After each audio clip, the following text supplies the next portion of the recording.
Est-ce que vous vous rappelez de l'époque de vos fiançailles, lorsque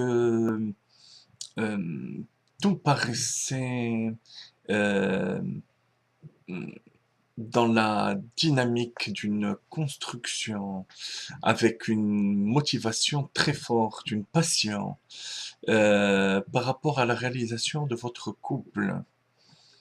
Eh ben, il en va de même par rapport à notre relation avec Akadosh Baruch Hu. Que ce soit au niveau du couple ou au niveau de notre relation avec Akadosh Baruch Hu, il est extrêmement important de réactualiser le lien, pour employer des termes modernes, ou pour rafraîchir ce lien des fiançailles. Et ce trésor de conseil, la Torah nous le donne dans la paracha de Matot à travers une halacha a priori très technique que je vais vous citer tout de suite. Dans Matot, la Torah nous parle des nedarim, des vœux d'engagement. Je m'engage par exemple à ne plus boire de vin, c'est le cas du nazir, de ne plus manger de viande, de ne plus manger de fruits. Il s'agit d'un neder. Il y a la possibilité d'être matir le neder, d'annuler le vœu. Et il y a une différence au niveau de cette annulation, que ce soit le mari ou le fiancé.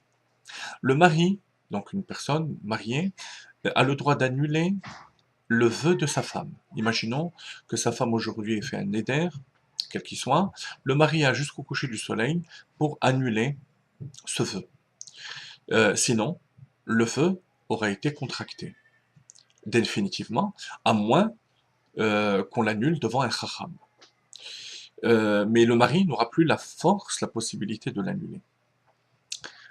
Il faut savoir que cette annulation des vœux ne tient pas compte des vœux qui ont été contractés avant le mariage, donc de manière rétroactive, uniquement par rapport aux vœux qui ont été faits après. Par contre, le harous, le fiancé, ce qu'on appelle fiancé dans la Torah, c'est que la bague a été donnée, la femme est considérée comme étant mariée, mais le mariage n'est pas consommé. Ça s'appelle fiançailles dans la Torah. Paradoxalement, alors que ce lien n'est pas encore consommé, justement, la relation est donc moins forte avec sa fiancée. Malgré tout, le harous a le pouvoir d'annuler les vœux de manière rétroactive. Harous mefir bekodmin, dit la Gemara, il a le droit d'annuler les vœux donc antécédents aux fiançailles, et alors que le mari ne peut pas le faire. Quelle est la raison de cette halakha et quel est l'enseignement pour nous? Alors la raison, il y a plusieurs raisons qui sont avancées. Une des raisons est que le fiancé a encore, euh, disons, un pouvoir plus grand que celui du marié, parce qu'il est associé dans son annulation au père de la jeune fille. Donc il n'est pas seul.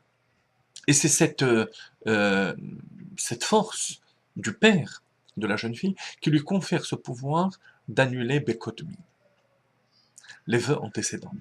Alors que, une fois que la Aroussa se marie, Nitrokan Reshutaav, le domaine du père, donc la propriété plutôt, la relation avec le père en tant que droit effectif disparaît, et il ne reste plus que le droit du Baal, du mari. Le mari est seul. Donc en d'autres termes, pour annuler le vœu. Quel est l'enseignement pour nous? C'est ce que je vous ai dit au début. Nous aussi, on a, on va dire, deux stades dans notre relation avec Akadosh Baruch Hu. Il y a ce qu'on appelle les Héroussines, fiançailles. De manière générale, c'est l'histoire du peuple juif jusqu'à la venue de Mashiach. Et Nisuin, mariage, lorsque Mashiach viendra. Le Rabbi explique que au niveau même des héros de l'époque qui précède la venue de Mashiach, on a aussi une étape de Héroussine et Nisouine. À quoi correspondent-elles? Héroussine, la Gemara dit, euh, ça correspond à Kiddushin, c'est des Asarla à Kule Alma. C'est le juif qui prend conscience de la Torah et des mitzvot et qui décide d'avoir du recul par rapport au monde matériel. Il se retire du monde matériel. C'est Iroussin. Nisuin, le stade de Nisuin, c'est le stade où le juif a cumulé suffisamment de force et a une relation tellement intime avec Akadosh Baruch Hu qu'il peut descendre dans le monde matériel et le transformer, utiliser le monde matériel. On va dire que c'est la différence entre le Baal Tshuva, frais et moulu, qui vient de faire Tshuva, qui au début a un rapport au matériel, à la cité, au monde dans lequel il vit, un rapport lointain parce qu'il en a peur. Il en a peur. Et c'est une bonne chose. Des Asarla Kule Alma. Il a l'impression que tout lui est interdit. Ensuite, il y a un deuxième stade où la personne commence à comprendre, connaître les halachot, savoir comment se conduire, être capable, avoir la force nécessaire qui est nécessaire pour descendre dans le monde matériel et le sanctifier. A priori, donc, une évolution et une forme de maturité pour la personne qui a fait tchouva. Mais de l'autre côté, il y a un risque. Lorsqu'on est à ce niveau de Nisuin, de marié, c'est-à-dire du vieux de la vieille, qui connaît déjà tous les rouages de la Torah, des communautés, du judaïsme, de la chassidoute, alors il va lui manquer cette soif du départ. Lorsque il faisait attention à chaque chose, lorsque chaque chose qu'il entendait était source pour lui de réveil spirituel, de passion, de simcha. Comment ça se fait? Comment se fait-il que, alors qu'on est en train d'évoluer, on perd toutes ces qualités qui sont tellement importantes dans notre avoda? Il en va de même dans notre vie de couple.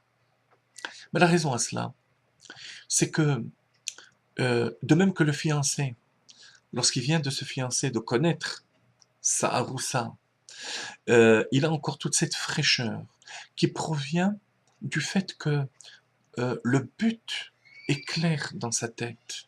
Il veut se marier, il veut construire, il veut le shalom, son ego est mis de côté.